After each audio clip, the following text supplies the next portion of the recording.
Halo, assalamualaikum. Sebelum memulai bahasan kali ini, saya tegaskan dulu, smartphone ini bukan buat yang nyari harga termurah untuk spek prosesor tertinggi. Butuh Helio G99 termurah? Jawabannya ada di Poco M5 ya, clear. Oppo Reno 80 ini saya beli karena harganya sudah lebih reasonable. Di marketplace sudah bisa ditebus di angka 3,4 jutaan dan waktu saya beli di Harbolnas 12.12 kemarin di bawah 3 juta ya malah. Makanya di video unboxingnya saya bilang ini udah bisa diadu nih dengan Infinix Zero 30 yang 4G. Iya, kan punya prosesor yang sama dengan besaran RAM dan storage yang sama dengan harga yang sudah tak terpaut jauh. Kalau ikut harga pertama rilis di 4,9 jutaan, wah aku tak sanggup pemirsa. Nah, setelah sekitar 1 pekan saya pakai, saya nemu betah nih memakai ponsel ini dengan banyak temuan, baik plus dan juga minusnya. To the point aja kali ya, kita bikin list kelebihan dan kekurangannya lebih dulu.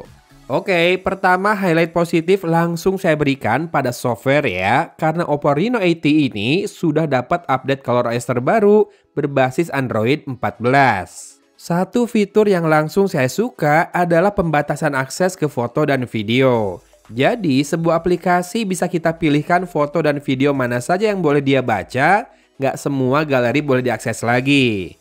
Kamu yang pakai iPhone pasti tahu fitur ini sudah ada di iOS lebih dulu. Kedua, ternyata ukurannya enak banget digenggam, pas banget. Layar 6,43 inci setelah dicoba-coba cocok pisan ya buat saya.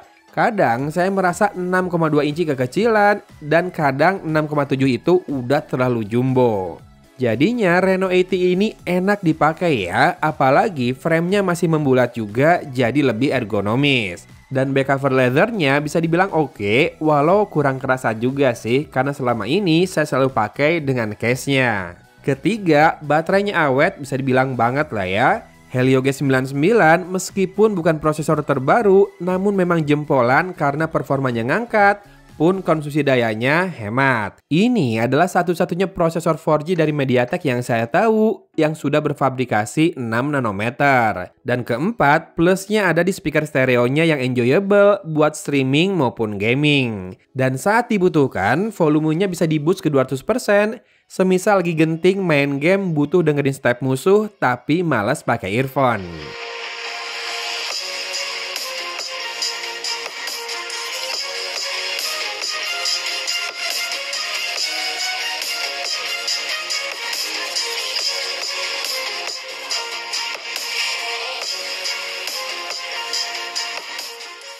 Dan kelima, alarm di ColorOS bisa dimatikan sekali aja, tapi lusa kembali menyala. Ini biasanya saya butuhkan pas mau nonton bola dini hari, jadi alarm bangun pagi saya matikan buat besok, karena kan diganti alarm bangun buat nonton bola. Dan lusa alarmnya balik ke jam bangun pagi lagi, mirip fitur alarm di One UI, yang mana fitur ini nggak ada di alarm bawaan iOS. Sementara untuk nilai minus saya berikan pada satu itu untuk charging, yaitu terlalu eksklusif ya, harus pakai kabel dan charger bawaan.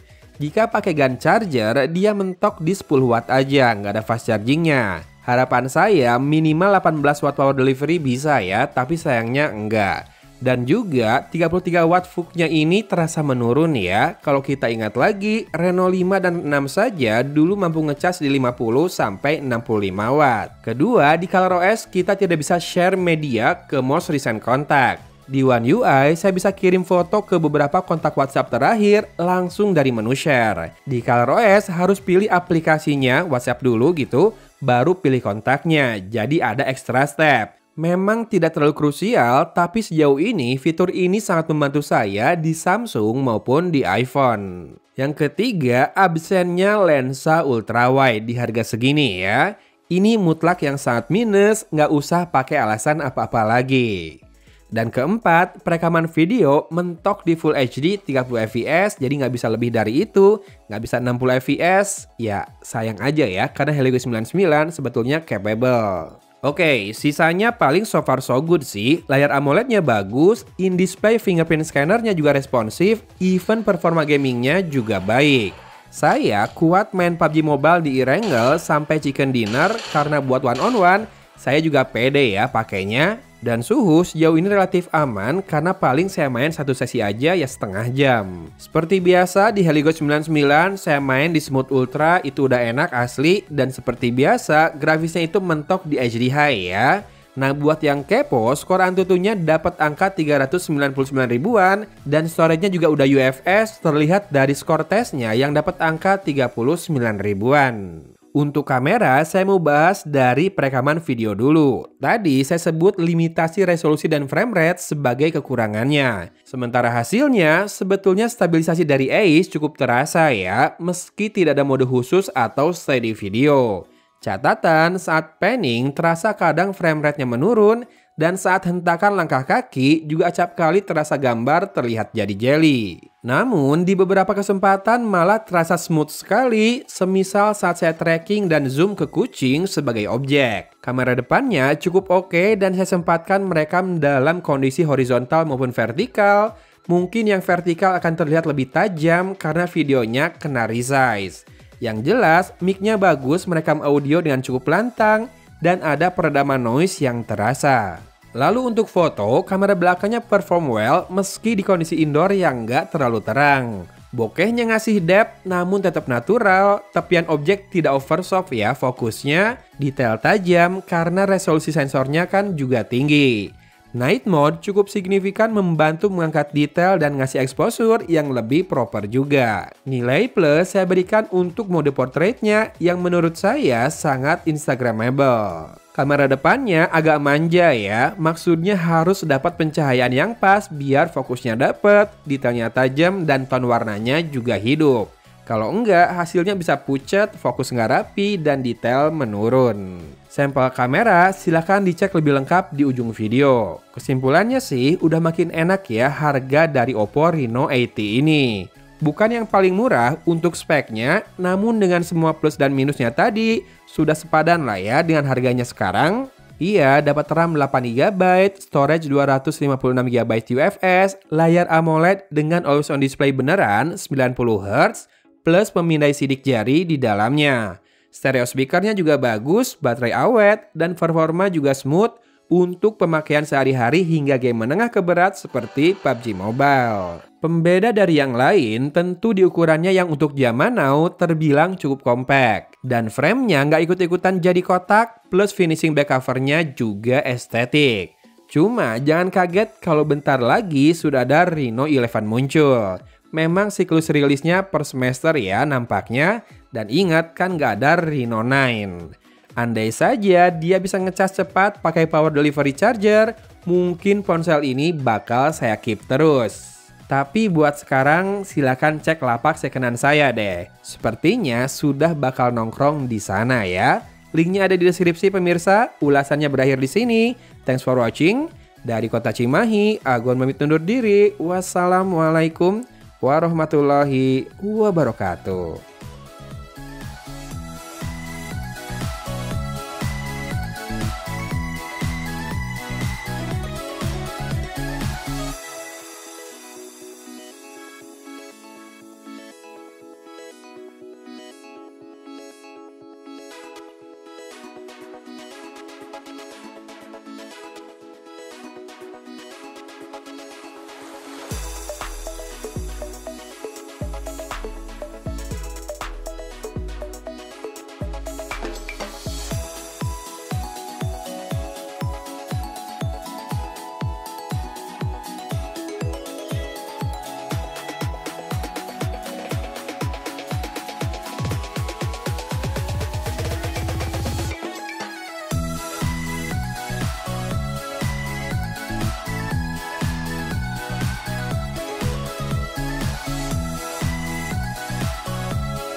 Sekali-kali kita nyobain video dalam format portrait ya, rekamnya ya.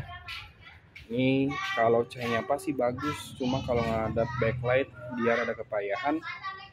Silakan disimak audionya sambil ya ada suara lain orang berbicara ya. Apakah mendominasi atau tetap suara saya yang paling jelas, paling jernih, paling clear karena paling dekat. Gimana? Kalau ngadep backlight lagi, tapi kalau cahaya pas bagus ya. Aduh serak sorry. Full HD 30 fps, kamera depan.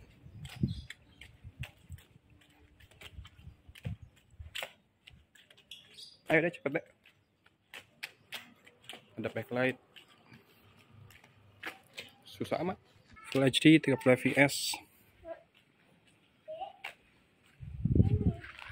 Oh belok situ, siap.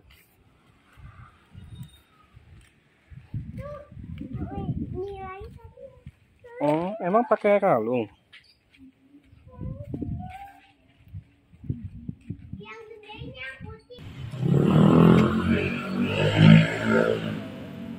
Dipegang satu tangan. Maksimal memang Full HD 30 fps, nggak ada mode stabilisasi juga. Tapi kayaknya udah lumayan stabil kameranya.